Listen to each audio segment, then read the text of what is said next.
You think you need more income. You actually need a new identity. Let me guess what happened the last time you tried to fix your finances. You downloaded a budgeting app, maybe even color-coded your expenses like some kind of financial rainbow. You swore off takeout, promised to make coffee at home, and felt pretty good about yourself for approximately 12 days.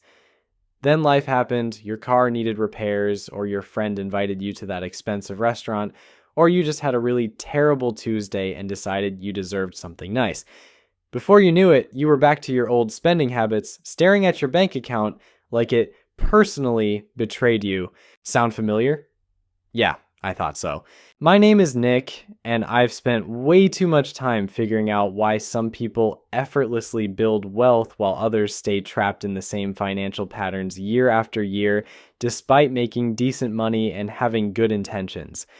If you're someone who feels like you're constantly starting over with your finances, or if you've ever wondered why your money seems to evaporate faster than your motivation to save it, make sure to hit that subscribe button and give this video a thumbs up. Here's what most financial advice gets completely wrong. It treats your spending problem like it's a math problem when it's actually an identity problem. You don't need another budget. You don't need to track every latte. You need to fundamentally change who you think you are. Because here's the uncomfortable truth that nobody wants to tell you. You will always act in alignment with your identity, even when you consciously want to do something different. Think about it this way. If you see yourself as someone who is bad with money, what do you think is going to happen when you try to save? Your brain is going to find every possible excuse to prove that identity right. You'll justify that impulse purchase. You'll find reasons why this month is different. You'll sabotage your own progress because deep down, you believe that financial success isn't who you are. This isn't some mystical nonsense. This is basic psychology. Your identity acts like a thermostat for your behavior. When you try to act outside of your identity, your brain creates what psychologists call cognitive dissonance. It's uncomfortable. It feels wrong. So your brain works overtime to get you back to behaving like the person you believe you are. Most people try to change their finances through willpower, and willpower is like a muscle that gets tired. You can flex it for a while, but eventually it gives out. Then you're back to square one, feeling defeated and convinced that you're just not good with money. But identity doesn't get tired. Identity is who you are when nobody's watching and you don't have to think about it. Let me tell you about the moment I realized this. I was talking to a friend who had just bought his third rental property, and I asked him how he managed to save so much money while still enjoying his life. His answer floored me. He said, "I don't really think about it anymore. I'm just not someone who spends money on stupid stuff." Notice what he didn't say. He didn't say he had amazing willpower or that he tracked every penny. He said he wasn't someone who spends money on stupid stuff. It was part of his identity. That's when it clicked. Wealthy people don't have better willpower than you. They have a different identity than you. They see themselves as investors, as savers, as people who make smart financial decisions. And because that's who they believe they are, that's how they naturally behave. But here's where it gets really interesting. You can't just wake up tomorrow and decide you have a new identity. Your brain won't buy it. If you've spent years seeing yourself as financially irresponsible, you can't just flip a switch and become someone who's great with money. Your brain will reject that new identity faster than your body rejects a bad oyster. So how do you actually change your identity? You start with tiny actions that prove the new identity to yourself. You become a saver by saving, even if it's just $5. You become an investor by investing, even if it's just $10 in an index fund. You become someone who's good with money by making one good financial decision at a time. This is why the first $1,000 you save is so much harder than the second 1,000. It's not just about the money. It's about proving to yourself that you're the type of person who can save money. Every dollar you set aside is evidence for your new identity.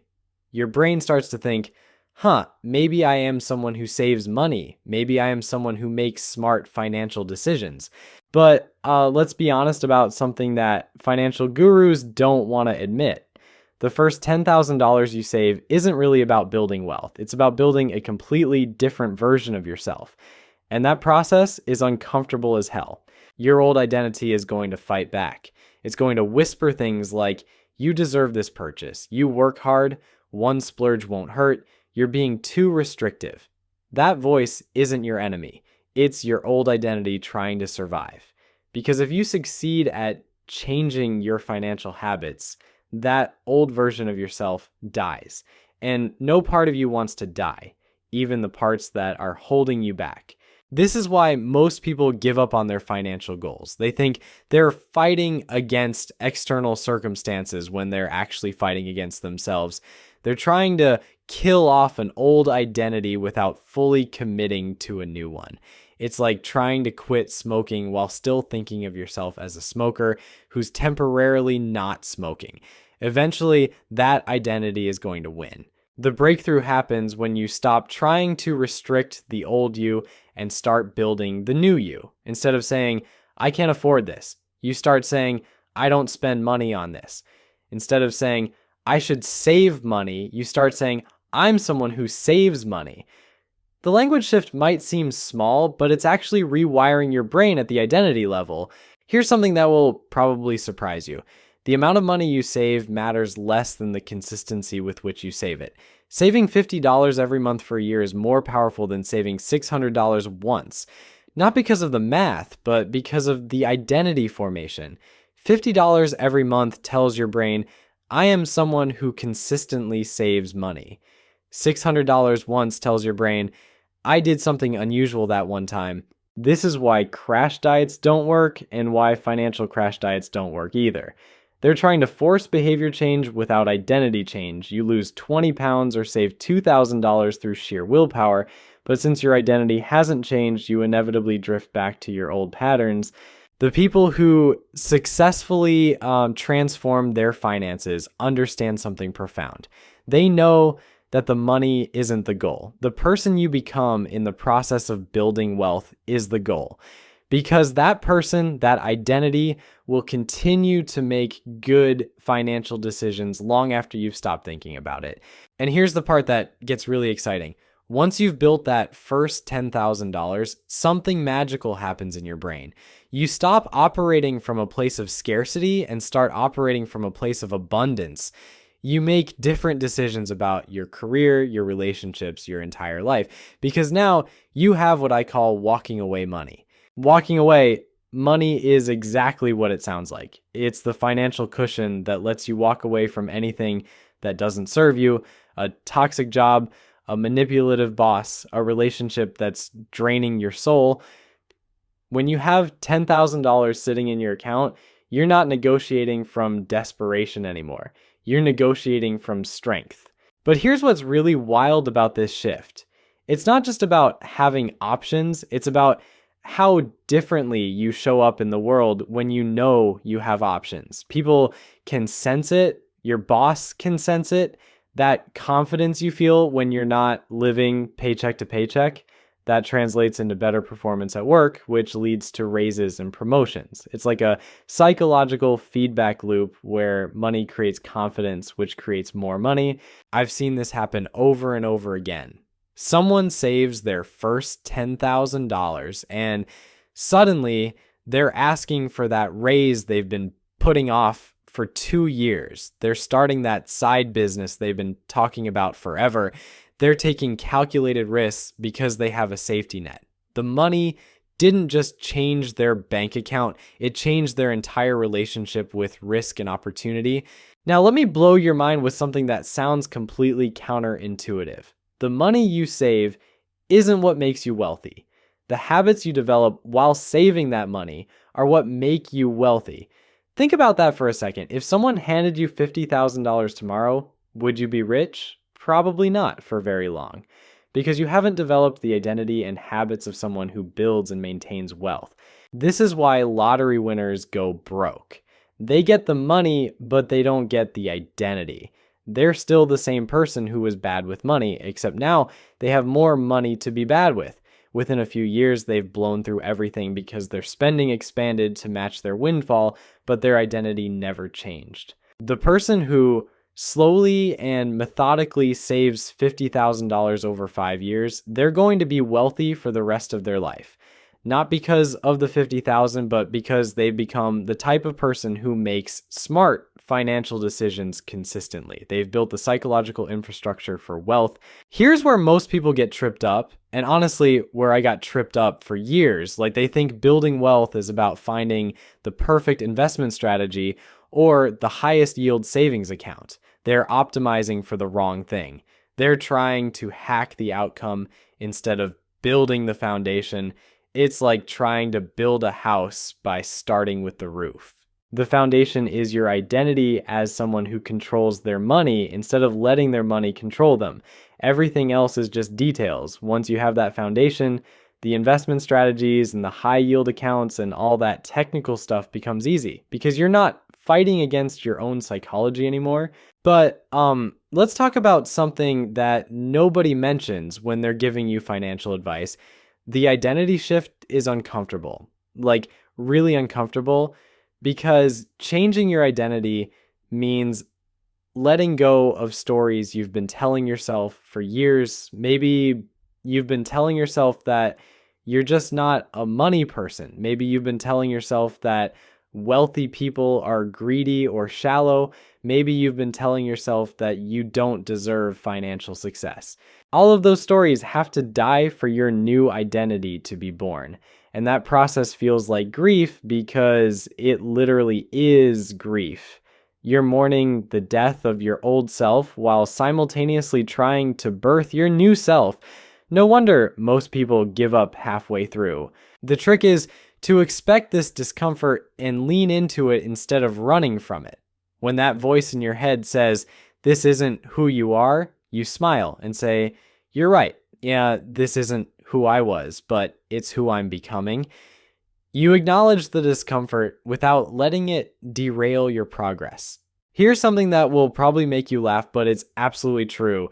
The hardest part about saving your first $10,000 isn't the money, it's the social pressure. Because when you start acting like someone who's good with money, the people around you might not like it. They might make jokes about you being cheap. They might pressure you to spend money you don't want to spend.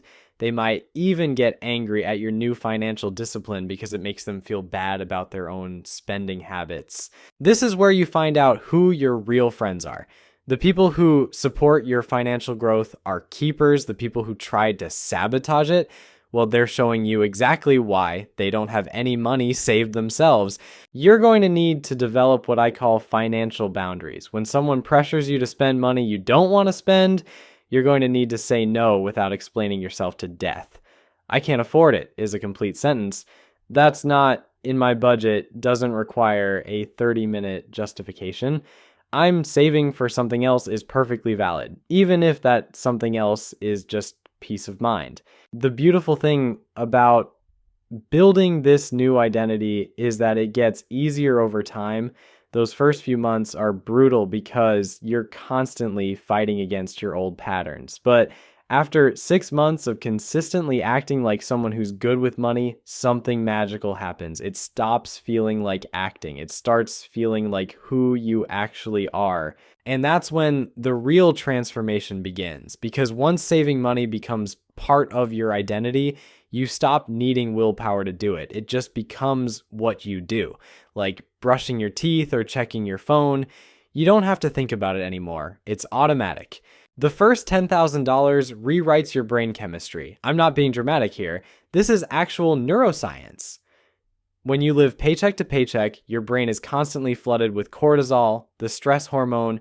Your nervous system is in a state of chronic fight or flight.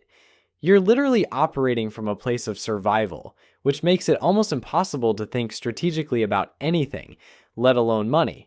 But when you have that financial buffer, your cortisol levels drop. Your nervous system calms down. Suddenly, you can think clearly about long-term goals instead of just trying to survive until Friday.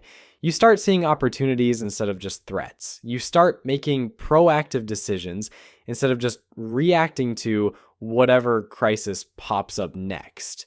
This shift in brain chemistry affects every area of your life, not just your finances. You sleep better, you're more creative, you're more confident in relationships, you take better care of your health because when your basic survival needs are met, Your brain has bandwidth for everything else. And here's where it gets really interesting and honestly a little twisted. The people who struggle the most with money are often the ones who understand it the best intellectually. They can tell you exactly how compound interest works. They know the difference between good debt and bad debt. They've read every personal finance book on the planet, but they still can't seem to save more than a few $100s before something comes up and wipes them out. Why? Because they're trying to think their way into new behavior instead of acting their way into a new identity. Your brain doesn't care how much you know about the stock market if you still see yourself as someone who's bad with money. Knowledge without identity change is just expensive entertainment. I learned this the hard way when I spent 3 years reading about investing while keeping my money in a savings account, earning basically nothing. I knew I should be investing, but I couldn't bring myself to do it because deep down, I didn't see myself as an investor. I saw myself as someone who might lose all his money making stupid decisions. So I made the stupidest decision of all, which was doing nothing. The breakthrough came when I finally invested $50 in an index fund. Not because $50 was going to make me rich, but because I needed proof that I was someone who invests money, that $50 investment was worth more than the thousands I had sitting in savings, because it started to change my story about who I was. Here's something that's going to sound completely backwards, but stick with me. The amount of money you have matters less than the speed at which you can rebuild it. Let me explain. If you gave 2 people each $100,000 and then took it all away, who would be wealthy again faster? The person who inherited the money or the person who built it from zero through discipline and smart decisions? Obviously, the person who built it the first time, because they have something more valuable than money. They have the identity and systems that create money. The inheritance recipient just had money. When that's gone, they're back to being broke because they never developed the psychological infrastructure for wealth. This is why your first $10,000 is so much more valuable than your second $100,000. That first $10,000 proves to yourself that you're capable of building wealth. It's like a psychological vaccination against being broke. Once you've done it once, you know you can do it again, which gives you a completely different relationship with money and risk. But let's talk about the dark side of this transformation, because nobody warns you about it. When you start building wealth, you're going to discover things about people that you probably wish you didn't know.